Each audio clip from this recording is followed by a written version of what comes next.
Student, हमारा आज का टॉपिक है ओवर इन्वेस्टमेंट थ्योरी ऑफ हेयर। ये जो monetary theories of trade cycle थी उसमें हमारे बहुत सारे राइटर्स आए हैं। मैंने उसमें बताया भी था, आपको सबसे पहले बताया था कि जो monetary theories of business cycle है उसमें हमने कंप्लीट किया है हार्ट्रे का शुद्ध मौद्रिक सिद्धांत कि हार्ट्रे ने क्या क्या चीज़ें बताई हैं, पता है आप लोगों को।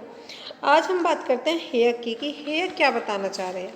तो हेयर ने क्या करा है, अपनी जो बात बतानी चाहिए उन्होंने कुछ पॉइंट्स देके उसको क्लियर करना चाहे। उन्होंने फर्स्ट पॉइंट दिया है स्ट्रक्चर ऑफ प्रोडक्शन, सेकंड है रोल ऑफ इंटरेस्ट, थर्ड है voluntary and compulsory savings, fourth है up swing and boom, fifth है down swing and depression, six है हमारा रिकवरी। बात करते हैं हम हार्ट्रे के जो फर्स्ट है वो है स्ट्रक्चर ऑफ प्रोडक्शन। कि स्ट्रक्चर ऑफ प्रोडक्शन से पहले कुछ बताना चाहूँगी मैं कि हेयर क्या बताना चाहते थे। व्यापार चक्र का अधिविनियोग का सिद्धांत ऑस्ट्रेलिया के प्रसिद्ध अर्थशास्त्री श्री, जो इनका नाम है कंप्लीट, श्री F.N. वान हेयर के नाम से संबंधित है। यह सिद्धांत में मुद्रा की ब्याज के ऊपर ही आधारित है। क्या है, रेट ऑफ इंटरेस्ट के ऊपर ही यह भी डिपेंड है, जैसे कि क्या था, हार्ट्रे का था।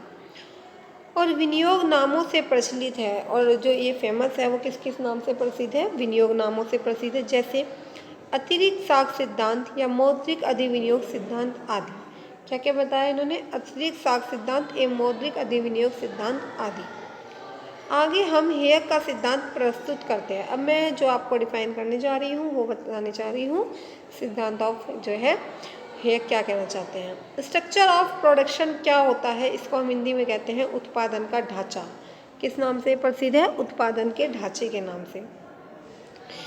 कोई आपको टाइम दे रखा है, किसी दिए हुए समय पर आर्थिक व्यवस्था के संशोधन के विभिन्न चरणों पर कार्य में लगे होते हैं। ठीक है, कोई क्या दे रखा है, एक टाइम दे रखा है, उसमें जो हमारी इकोनॉमी है उसमें क्या हो, संशोधन कैसे हो, उसमें क्या हुआ है, बहुत सारे चरणों में उसको डिवाइड कर रखा है।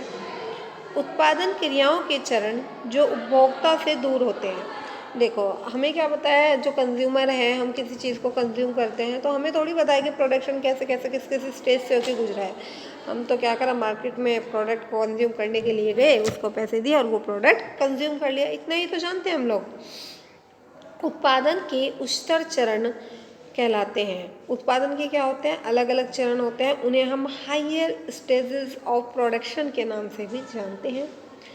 इस उच्चतर चरणों पर क्या होता है, सबसे पहले देखो, किसी भी प्रोडक्ट को जो हम बनाते हैं उसकी मैन्युफैक्चरिंग होती है। मैन्युफैक्चरिंग करने के बाद क्या होता है, वो होलसेलर के पास जाता है, होलसेलर से वो रिटेलर के पास जाता है, रिटेलर से क्या होता है, वो कंज्यूमर तक आता है। पर हमें क्या मतलब होता है, डायरेक्ट प्रोडक्ट से, नॉट एक्टिविटीज़ ऑफ प्रोडक्ट की, प्रोडक्ट किस किस क्रियाविधियों से होकर गुजरा, इससे कोई मतलब नहीं होता है।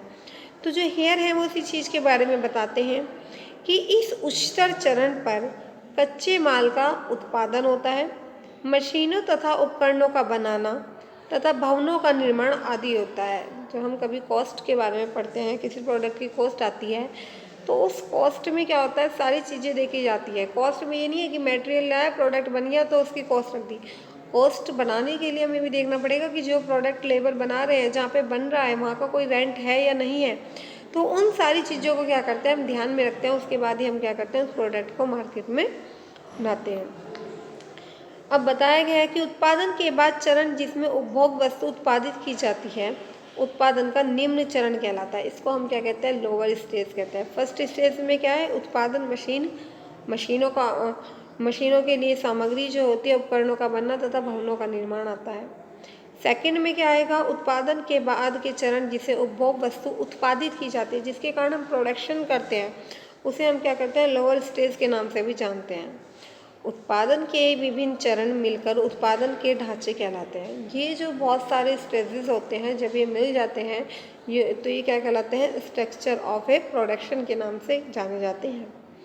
समाज द्वारा क्या होती है, बचत लोगों का यह मत प्रकट करती है कि वे अपनी आय को उत्पादन से उच्चतर चरणों पर लगाना चाहते हैं। ठीक है, सेविंग क्या डिफाइन करती है कि जो भी हमारी बचत हुई है उसको हम कैसे इन्वेस्ट करें, कहाँ इन्वेस्ट करें, ये सारी चीज़ें क्या होती है, हमारी सेविंग में ध्यान रखी जाती हैं। कि वे अपनी आय को उत्पादन से उच्चतर चरणों पर लगाना चाहते हैं, अर्थात पूंजीगत वस्तुओं के निर्माण के लिए अपनी आय को प्रयुक्त करना चाहते हैं। आप लोग देखते हैं कि यदि हम क्या करते हैं, कोई बड़ा प्रोडक्ट बनाते हैं तो उसमें कहते हैं कि लॉस ज़्यादा होता है, तो उसमें डेफिनेटली सी बात है बेनिफिट भी ज़्यादा ही होगा, क्योंकि दोनों चीज़ें क्या होती है, एक दूसरे के ऊपर डिपेंड होती है। अर्थात पूंजीगत वस्तुओं के निर्माण के लिए अपनी आय को प्रयुक्त करना चाहते हैं। आय को उत्पादन के निम्न चरणों पर लगाने का यह अर्थ होता है कि समाज में उपभोग वस्तुओं का उत्पादन बढ़ रहा है। ठीक है, जो हम क्या करते हैं, निम्न चरणों में लगाते हैं उसको, फर्स्ट से सेकंड, सेकंड से थर्ड, तो हमें लगता है पता इस बात का कि जो हमारा प्रोडक्ट बन रहा है उसका क्या हो रहा है, कंज्यूम भी वो बहुत ज़्यादा हो रहा है। उत्पादन के ढांचे में क्रमिक परिवर्तन ही व्यापार चक्र को जन्म देता है। जो हमारा उत्पादन का जो ढांचा होता है, जो स्ट्रक्चर होता है, वही क्या होता है, व्यापार चक्र को जन्म देता है, ट्रेड साइकिल को बढ़ावा देता है। सेकंड बात करते हैं हम कि रोल ऑफ इंटरेस्ट। देखो, किसी भी बिजनेस में इंटरेस्ट का रोल क्या होता है, बहुत बड़ा रोल होता है। ठीक है, कि इंटरेस्ट ही क्या होता है, बिजनेस को बढ़ाने घटाने में भी हमारी बहुत ज़्यादा मदद करता है। ब्याज की दर का कार्य बचत और विनियोग में क्या होता है, साम्य। आपको साम्य पता होना चाहिए क्या होता है। सबसे पहले साम्य क्या होता है, इक्विलिब्रियम, जिसे हम क्या कहते हैं, संतुलन की अवस्था के नाम से भी जानते हैं कि किसी बिजनेस में जब बैलेंस होगा तो उसे हम क्या कहते हैं। इकोनॉमिक्स में जो एक वर्ड यूज़ किया गया है संतुलन के लिए, वो क्या किया गया है, साम्य वर्ड यूज़ किया गया है।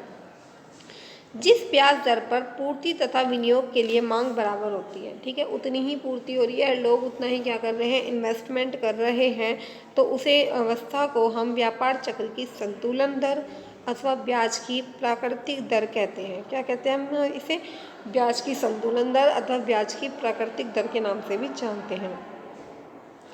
इस दशा में न तो लाभ होता है और न ही हानि होती है। इसमें ना तो प्रॉफिट होगा और न आपको लॉस होता है, क्योंकि आर्थिक अवस्था की ये साम्य एक नाम जाना जाता है इकोनॉमिक्स में जिसको हम ब्रेक इवन पॉइंट कहते हैं।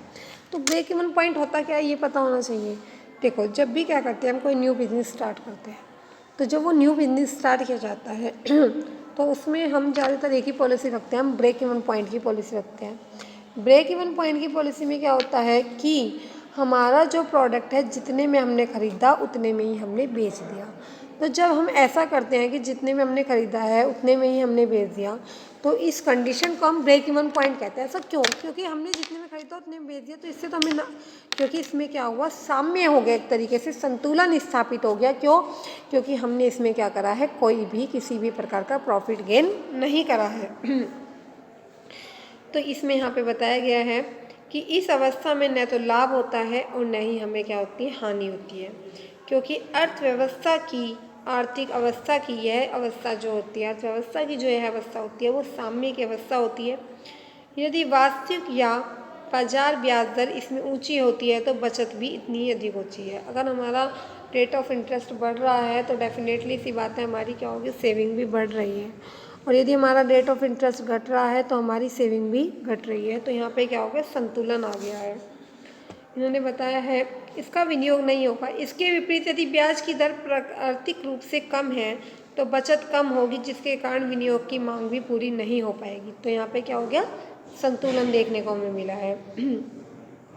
यदि ब्याज की दर ठीक ठीक कार्य करती है, ना हाई न लो, मीडियम, तो बचत और व्यय के समतुल्य ही पूंजीगत वस्तुओं और उपभोग की वस्तुओं का उत्पादन होगा। इसमें क्या होगा, पूंजीगत वस्तु और जो हमारी उपभोग की वस्तु है उन सबका क्या होना स्टार्ट हो जाता है, उत्पादन कार्य होना स्टार्ट हो जाता है। बचत में यदि वृद्धि होती है तो ब्याज की दर गिर जाएगी। हमारी क्या है, यदि सेविंग में हमारी वृद्धि होगी तो हमारी रेट ऑफ इंटरेस्ट जो होती है वो भी हमारी गिरनी स्टार्ट हो जाती है। ठीक है, और नहीं होती है तो वो बढ़नी स्टार्ट हो जाती है।